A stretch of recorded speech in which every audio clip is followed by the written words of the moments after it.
There is a blank, kind of empty look that a young Gojo consistently has, which tells us all that we need to know about the childhood he had. A joyless childhood, countless assassination attempts, bounties on his head for over 100 million before he could even say his first words. The very balance of the Jujutsu world was altered when Satoru Gojo was born.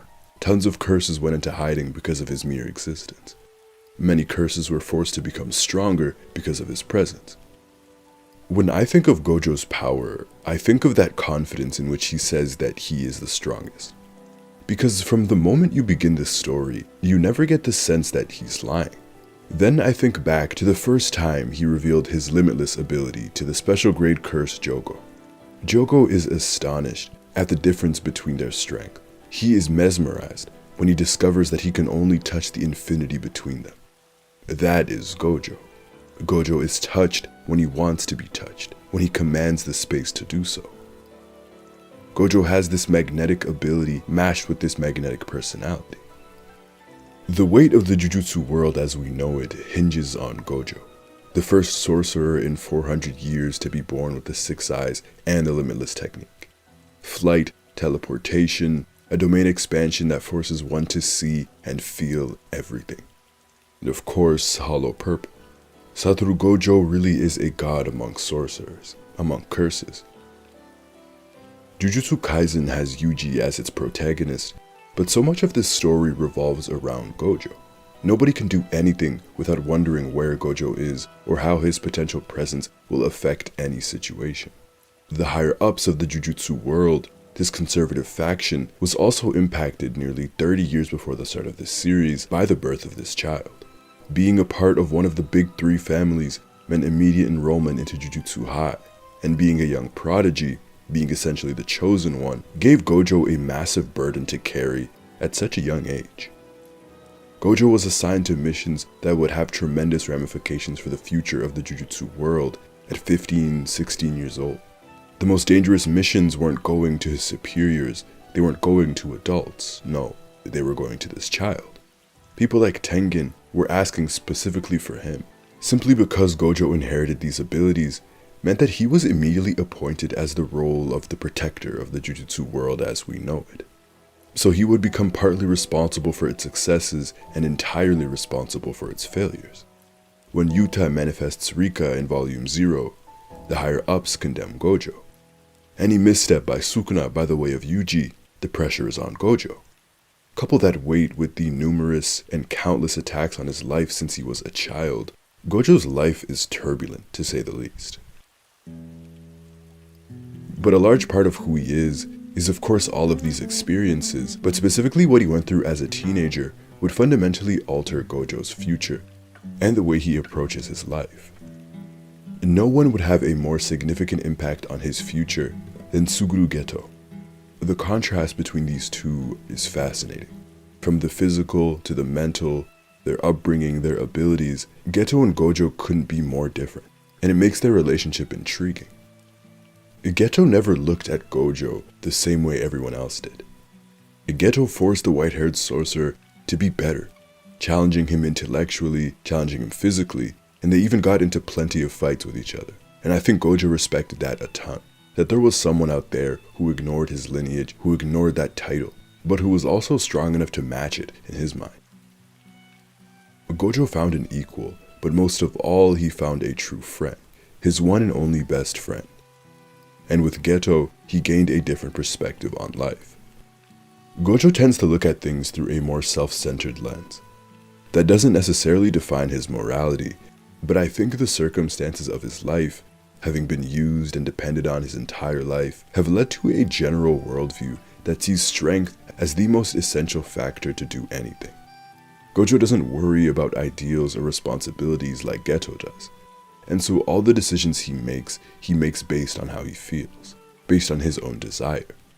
Geto, on the other hand, tends to make decisions based on how his choices will impact others, constantly looking at the broader implications of what they, as Jujutsu sorcerers, do. While Gojo believes it is a pain looking out for the weak, Geto replies that protecting the weak is a societal responsibility that they have as Jujutsu sorcerers, and then goes on a tangent about how their choices impact the Jujutsu world. Gojo doesn't apply reasoning or responsibility to Jujutsu. He sees that as something weak people do. Geto constantly needs a reason to keep going, considering how repugnant his ability is, whereas Gojo's ability, while mentally and physically draining, isn't the filthy, murky technique that consuming cursed spirits is. He doesn't have to interact with humanity at its most vile. So that motivation, Geto constantly convincing himself that what he does is for a good reason, to protect the weak, and for the greater good, keeps him going. At this age, Gojo doesn't have any real reason to do things, but again, he doesn't like to add morality to Jujutsu, and yet he finds himself constantly doing the right thing. But things change for the two of them when Riko, the star plasma vessel, needed to be escorted to merge with Tengen. Regarding Riko, Gojo was initially quite apathetic to the girl, only doing it because it was asked of him. But over a short time protecting her, he quickly warmed up to the idea and to her. It's interesting because I think there is a lot of Riko that Gojo sees in himself. Here's a girl only a few years younger than him, and from the day she was born, she was seen as a candidate. Her fate was decided so early on in life, and when he meets her, she's not even a bit sad about what's about to happen to her. But that only masks her real sadness and fear. I think Gojo tends to hide much of his true desires and his feelings behind his charismatic personality. She's got all the bounties on her head, and still, she can keep going and enjoy her life, the little she has left. Like Gojo, she is objectified by the Jujutsu world. Her wants and her needs mean absolutely nothing, and she is nothing more than a tool for their world. Much like no one cares about the mental turmoil that Gojo has to live with, carrying such a massive responsibility. The more time Gojo spends with her, the more he can empathize with her and take initiative in her cause. He even goes on to plan these fun days at the beach in Okinawa just for her, because he grows to see her value simply as a person. He starts to enjoy protecting the weak, even using his technique over time to protect her. This experience changes Gojo, so much so that he proposes the idea to Geto of giving Riko the choice of merging with Tengen or not, and he is willing to bear the potential consequences if she doesn't. Past the mission, past what has been assigned to them. Here we see Gojo's morality. This mission becomes a very personal one to him. Sure, he might be a self-centered individual, but Gojo cares a lot about people. He cares about this girl's autonomy, willing to even fight Tengen if it comes down to it. The two of them did all of this for some girl that Gojo couldn't even care about when this all began. But for all their strength, the two strongest sorcerers get defeated by one Toji Fushiguro, who devised a plan to target and eliminate Gojo at his weakest, a plan that ended in Riko's death. Gojo got stabbed nearly half a dozen times and was pushed to the brink of death, this 15-year-old, and he responded to that by ascending to a level above even the heavens. Moments of pure bliss and hubris, a moment that he earned through surviving death. He had to push everyone away at that moment to become the strongest sorcerer alive. He says that he is sorry that he didn't feel angry for Riko in that moment while he ascended. He didn't think about Geto. He didn't even think about Toji. It was all about himself, about becoming a god among sorcerers, and that incredible feeling. This entire event had significant ramifications for Gojo and Geto. A shared failure it was for the both of them, and each was affected differently by what transpired that day. Gojo's ascendance seemed to not only be a physical rise, but a mental one. Leaving his best friend behind, no longer able to truly understand or meet Geto mentally. Gojo alone is the honored one. And when he said it at that moment, he mentions that the feeling was incontestable with any other. He finally understood reversed curse technique, the Jujutsu world. He understood it all down to its finest detail. And Satoru knew that he was head and shoulders above the rest of the world. I alone am the honored one is a very different tune than the one he sang earlier on in the Hidden Inventory arc. It was only a few chapters earlier that he thought of himself and Geto as equals. We are the strongest, he said in that panel. But from this moment onwards, that title has fallen to him alone. That fear and that trauma that he went through, and then the guilt that tore him up for losing Riko, carrying her body and having all of these people cheer and rejoice at his failure, led him to run limitless almost at all times, automatically, keeping his brain fresh so that he may never get caught like that ever again. Gojo's response to that event, to his failure, was to become so strong that nothing could ever even touch him without his say-so. Geto's response to that event was much like he always responded to things. It was an extreme analysis of the situation and a re-examination of his reasons for being a Jujutsu sorcerer. Because Gojo became so powerful, he began being sent onto missions alone. So Geto had to exercise his repulsive curses alone. He was led to his own devices and left with his failure. Geto drowned in his loneliness. Gojo has always been a sorcerer for himself. Geto has always been a sorcerer for others. Both are equally selfish and selfless. Both are equally arrogant to a degree. Riko died right in front of him, and for a moment he believed Gojo had died. Still, he failed to kill Toji. What kind of sorcerer does that make him if he can't protect others? What is he doing it for then? I think it's easy to point the finger at Gojo when Geto defects. It's easy to blame Gojo's massive presence because that's what this story has always done when things go wrong. It's easy to ask why Gojo didn't save him, but at the end of the day, he became the strongest, and he was treated as such by every authoritative figure in their school, pulling the two further and further apart. The sheer surprise and shock on Gojo's face and his reaction when he hears about what his best friend had become reinforces this idea that Geto falling into the darkness was something no one could have expected, especially not Gojo, considering Geto was always this rational, reasonable individual. At least that's how Gojo saw him. Gojo sees power as the be-all and end-all in this world, but he also profoundly values Geto because he matched that power, granting them the ability to connect outside their strength. So Geto asking his best friend, "Are you the strongest because you're Gojo Satoru, or are you Gojo Satoru because you're the strongest?" disrupts that trust and that friendship that was built on something more than strength. Geto here prods at Gojo's pride and also sinks him further into his loneliness. That's one part of Gojo's identity that he struggled with. He knocks Gojo down a peg with that one line, and he relegates him to a mere object of strength instead of a human, just like the rest of the Jujutsu world does. Here, Gojo learns that strength is not enough to save those who don't want to be saved. However, while he understands this, he still believes strength is a significant factor in one's path. I think Gojo believes that Geto felt left behind strength-wise, which is why Geto asked him that question. And so, when meeting Megumi, Gojo tells the child that strength is what will keep him from being left behind. Of course, here he doesn't fully understand Geto's fall from grace, but Gojo isn't entirely wrong. The gulf in strength between Gojo and Geto did play a part in Geto's defection, but it was only one piece of the full puzzle. Gojo can empathize with the world around him, but still it's tremendously hard for him to understand those who are not strong. He felt what losing was like, but he got his revenge. He still doesn't know what it's like to be weak. He doesn't desire to, and cannot reach those below him. He knew something changed in Geto, but was unable to determine exactly what. But that was a 15-year-old Gojo. In the decade after these events, even more growth has happened for the world's strongest sorcerer. Gojo has become a teacher. He still carries guilt for these failings. Riko, Toji, Geto.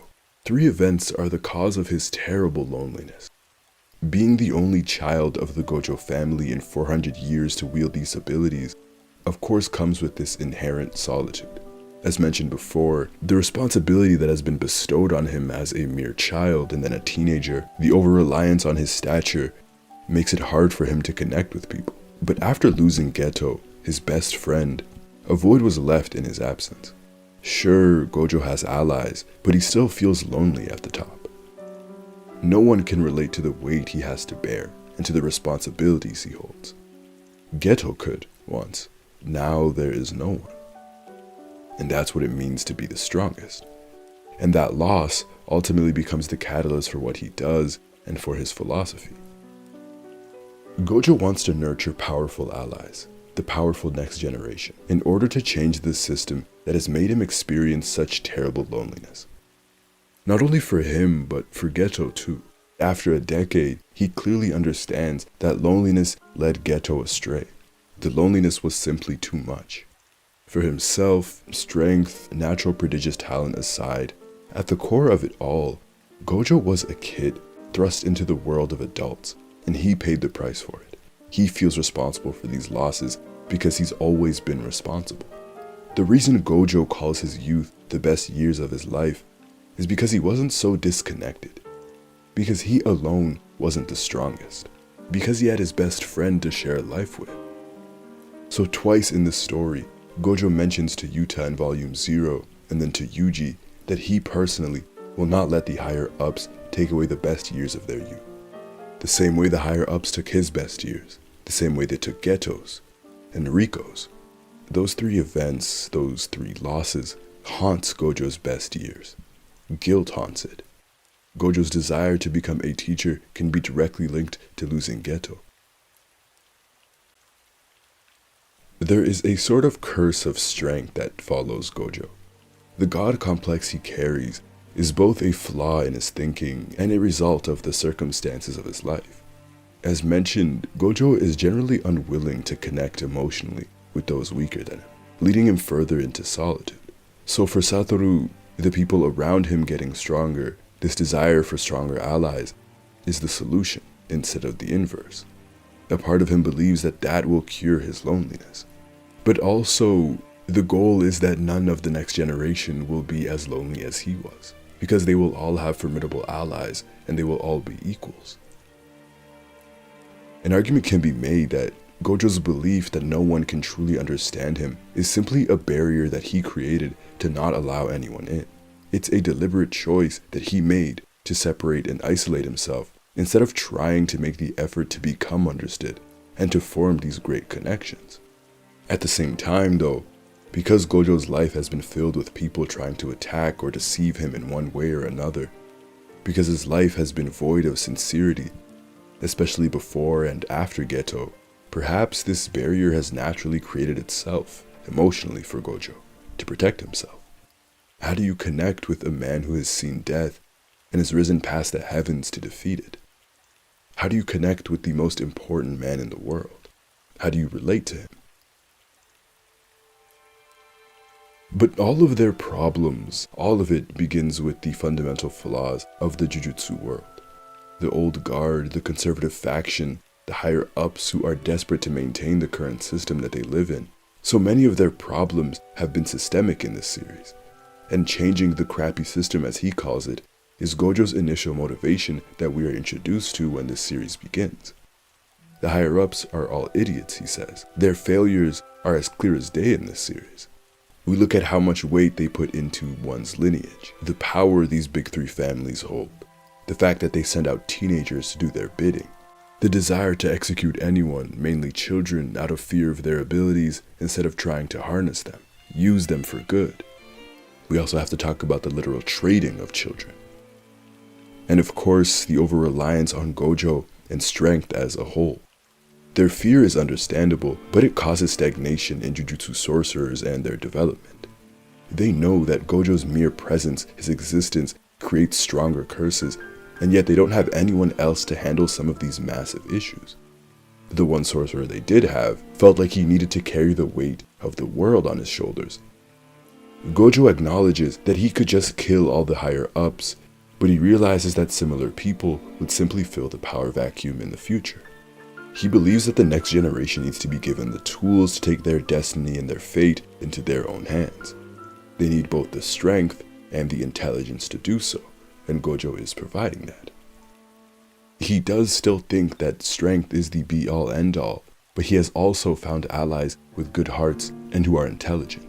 Gojo has worked tremendously hard over the past decade to build these strong allies who can stand alongside him. And still, it's sad for a man who's been so alone for so much of his life. When the allies he dreamt of having are now here holding their own, he's locked away in the prison realm, unable to see it. And the very last thing he saw was the one person who could alleviate his loneliness, alive once again. What a cruel joke, right? His reaction animated here makes it so much more heart-wrenching. Gojo knows Geto can't be alive, and yet just hearing his best friend's voice completely froze the sorcerer. Gojo then smiles and reminisces on their time together, his one and only best friend. Gojo and Geto did everything together. Throughout the hidden inventory arc, the two are basically inseparable. Basketball, on the cell phones, the drinks. This is that friendship that Gojo misses in that split second, the companionship he yearns for. Gojo's story has been one of great strength, but hidden underneath all that talent is a great deal of sadness. Gojo is the most powerful sorcerer alive, and yet powerless when it came to saving those he loved most. Gojo is defined by his great strength, but Gojo's story is one of great tragedy and even greater loneliness. What a cruel joke indeed.